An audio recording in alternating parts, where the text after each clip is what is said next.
The ant and the mountain. They laughed the moment he said it.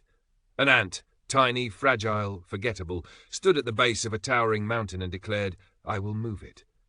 A gust of wind nearly toppled him, yet he steadied himself, mandibles tight, heart steady. And that is where our story begins, at the moment between absurdity and possibility. The mountain loomed like an unmoving god, its shadow swallowing entire fields.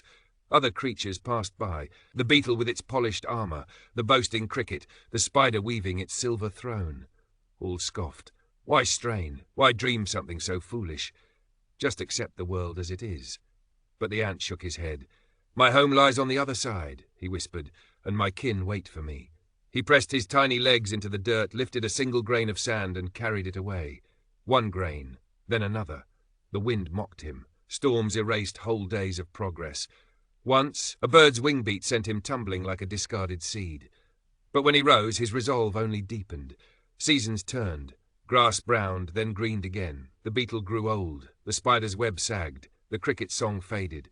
But the ant continued, grain by grain, slow, invisible work that no one valued.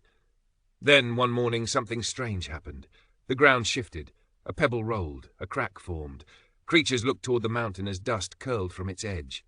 The beetle blinked. The cricket stilled. The spider lowered itself in disbelief. The mountain had moved. Not by miles, not dramatically, but measurably. A scar along its base spoke the truth. Something was changing. They searched for the culprit, the giant, the machine, the storm. Yet all they found was the ant, bruised, trembling, and carrying his next grain. "Impossible," they whispered. The ant paused, breathing hard. "It was never about strength," he said. "It was about staying." Now their scoffs turned to silence. Some watched, some helped. Grassroots shifted to loosen stones. Raindrops eroded edges. Even the wind softened, as if curious. Years passed. The ant grew old, but his children carried on the task. They did not boast. They simply believed. And by the time the first ant's legs finally rested, the mountain's shadow had changed forever, bit by bit, lifted, reshaped, light finding new ways through it. And so the creatures finally understood. The world does not yield to the mighty. It yields to those who do not stop.